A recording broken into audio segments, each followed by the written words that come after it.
Hello dear students, good morning to all. This is Neha, your course teacher, and our course title is Rainfed Agriculture and Watershed Management, and course number is AGRO-5321.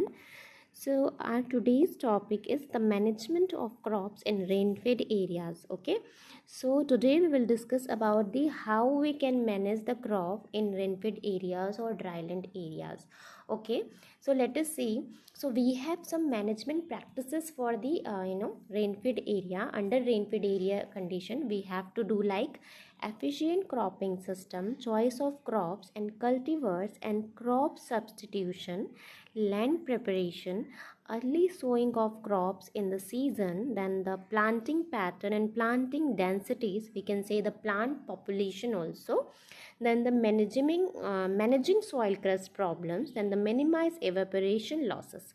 Okay, so there are some practices for the rain-fed areas we have to do for the better cultivation practices, better cultivation and better production of our crop. Okay, so for the management process, we have some column like location where the managements are found, and then the particular soil type which are located in, which are found in that particular district or cities also, then the rainfall received in that particular cities or regions, and then intercropping system, what kind of intercropping system is implemented in that area, and then row ratio. Okay, so when we talk about the in Chhattisgarh, the major types of soil are found like vertisoil. Okay, so in vertisoil, the rainfall in rainfed areas, rainfall received is 590 mm. Okay, that is the rainfed area or dryland area we would say. Okay, so in that particular area, we have to do intercropping like chickpea and safflower. Okay, because the chickpea and safflower is a come water requirement crop. Okay, so always remember, then the crop row ratio is between 1:1. मतलब अगर हमने रो spacing intercropping करनी है तो 1:1 में हम ये कर सकते हैं. Okay, because the chickpea is a what pulses crop and the safflower is oilseed crops. Okay, तो ये जो कॉम्बिनेशन है, हम किसी एरिया में इन छत्तीसगढ़ जहाँ पे रेनफॉल बहुत कम होती है उस एरिया पे ये हम कर सकते हैं. Like then the next district is Anantapur. In that Anantapur alfisols are present and there where the rainfall received is about 550 mm, and there that particular place the intercropping system will be groundnut plus pigeon pea. Okay, which is ratio between 7:1. मतलब groundnut का 7 मतलब 7 रोज में groundnut होंगे और 1 में आपका pigeon P होगा. ठीक है, या हम ऐसा भी कर सकते हैं इंटरक्रॉपिंग करने में कि हमने फील्ड पे क्या करा, फील्ड पे हमने ग्राउंडनट कल्टीवेशन कर दिया और जो मेड़ है, ठीक है, यह जो बाउंड्री है उसको हमने फेंसिंग कर दी पिजन पी के क्रॉप से. Okay, so that would be a groundnut and pigeon pea between 7:1 ratio.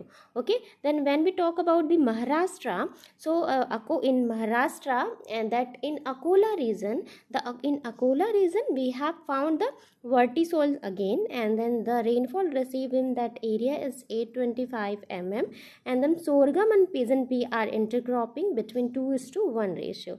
Okay, then the Sholapur and then the Bangalore, in Bangalore and alfi soils are present, and the rainfall received that area is 890 mm, and the finger millets plus pigeon pea is would be 8:1 ratio would be cultivated. Okay, so that is the examples for the efficient cropping system. Okay, efficient cropping system, we would say that particular area we have to do the intercropping system and the maximum or standard ratio, crop measure ratio we would say.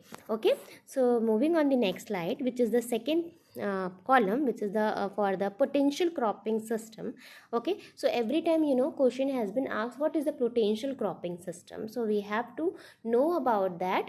In dryland agriculture we can understood the potential cropping system, that means the system where the annual rainfall received, and that for according to the received annual rainfall we have to do some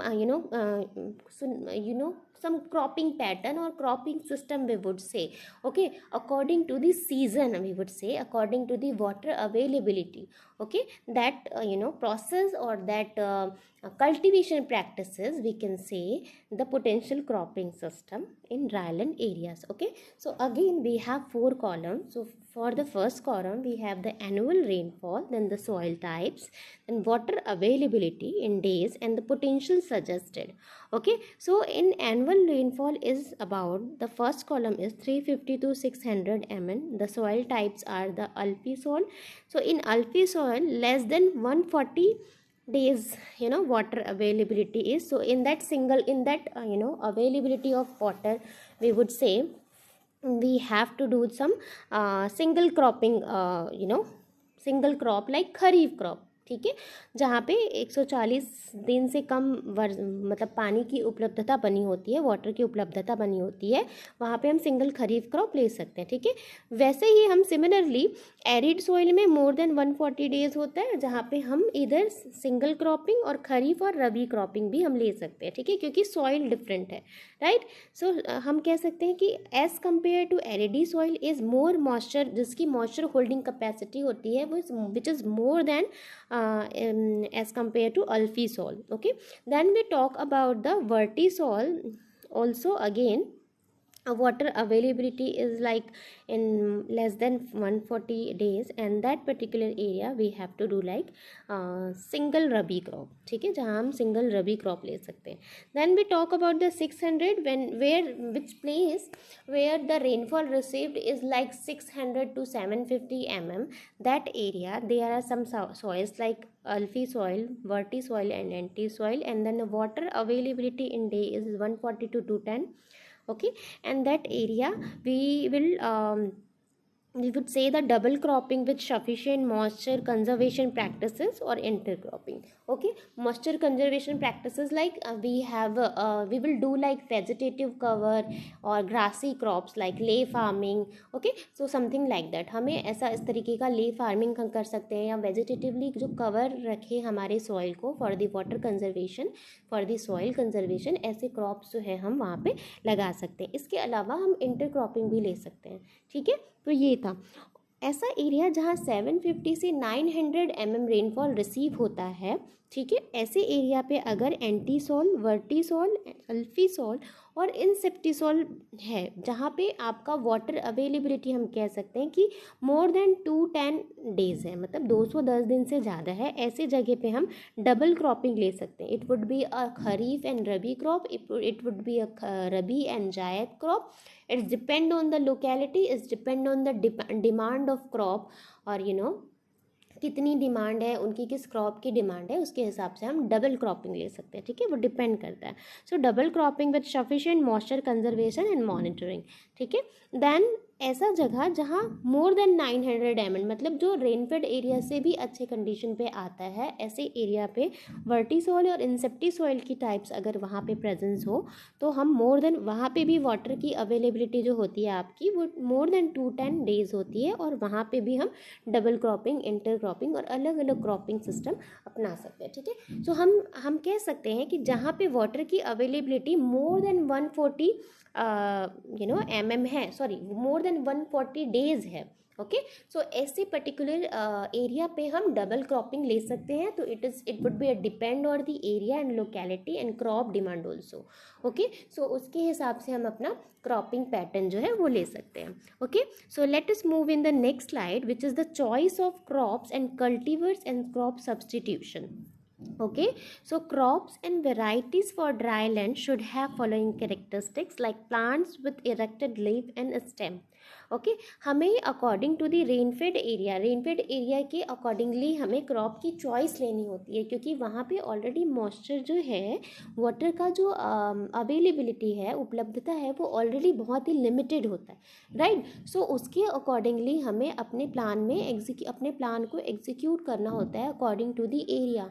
सो अगर choice of crop is a very important management practices for under dryland condition, dryland area, and rainfed rainfed area as well. Okay, so we would say the plant with erected leaf and stem, then the short duration in early vigor variety is considered that areas, and then dwarf and moderate tillering in case of tillering crops and varieties, then deep root system with rain-fed roots, then the resistance or tolerance or biotic state stress variety, हमें ऐसे resistancy जो water के लिए resistance हो, tolerant हो या biotic stress को सहन कर सके, ऐसी वैरायटी हमें वहाँ पे लगानी होती है. Then the lesser period between flowering and maturity so that the grain filling is at least affected by adverse weather. Then the low rate of transpiration, जहाँ वाटर लॉसेस बहुत कम हो, ठीक है, ऐसा जहाँ फ्लावरिंग से लेके मैच्योरिटी तक का जो फेज़ हो वो बहुत ही कम ड्यूरेशन हो, ऐसे क्रॉप की हमें उस अंडर रेनफेड एरिया क्या करनी होती है, सिलेक्शन करना होता है. ठीक है, we choose the crop that have a lesser sensitivity of photo periodic effect and the wider adaptability for different biotic stress, we would say, than the deep root system. Okay, so these are the very important elements for the to choose the crop for the rain-fed areas and dryland areas as well. Okay, so let us move in the next slide for the land preparation. Okay, so tillage is a well-known soil and water conservation practice which makes soil surface more permeable to increase infiltration rate, which in turn reduce runoff, soil and nutrient losses and enhance crop yield. Okay, so ऐसा हमें tillage operation करने से बहुत सारे हमारे जो chances होते हैं, रन ऑफ वाटर जो होते हैं वो रिड्यूस हो जाते हैं, परमेबिलिटी बढ़ती है, सॉइल इन्फिल्ट्रेशन रेट बढ़ता है. तो बेसिकली हम एट द एंड कह सकते हैं इवेंचुअली कि आपका जो वाटर होल्डिंग कैपेसिटी है वो इंक्रीज होता है for the land preparation for the tillage operations. Okay, so tillage, deep tillage in problem soil promote better root system development and helps in higher yields during low rainfall years, leading to more efficient use of subsoil resources. So off-season pre-monsoon tillage also has a marked impact on weed control and rainwater intake. Okay, and then all the cultural practices should be done across the slope. So this is a very important, according to the slope हमको क्या करना होता है, सारे cultural practices करने होते हैं ताकि हमारा जो वाटर कंजर्वेशन हो और वाटर रन ऑफ नहीं हो. ठीक है, तो हमें बहुत ही इंपॉर्टेंट जो प्रैक्टिस है हमारी रेनफेड एरिया में, ड्राईलैंड एरिया में वाटर और सॉइल को कंजर्व करके रखने का.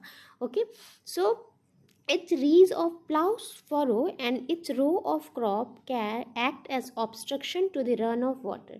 ठीक है, हमने इससे पहले सॉइल एंड वाटर कंजर्वेशन में पढ़ा था रिड्स एंड फरो मेथड. ठीक है, तो रिड्स एंड फरो मेथड जो होते हैं वो वाटर के रन ऑफ के लिए, बहुत ही वाटर को रन ऑफ ना होने देने के लिए, हम कह सकते हैं कि रन ऑफ रेजिस्टिंग प्रैक्टिसेस है वो, जो रन ऑफ को रिड्यूस करते हैं, रेसिस्ट करते हैं, ऑब्स्ट्रकल प्रोवाइड करते हैं रन ऑफ वाटर के लिए. राइट, सो ये प्रैक्टिसेस जो हैं वो अंडर दी रेनफेड कंडीशन हम जो हैं वो अपना सकते हैं. ठीक है, so these practices are very important to to do for crop cultivation practices in rainfed areas, we would say. Okay, so this is very important. Okay, so I hope you all got the sense, and in our next lecture we will discuss in next practices which are done by the for the rainfed areas. Okay, so this is enough for today, and thank you for paying attention and listening very carefully. Thank you very much, and till then be safe, take care. Thank you.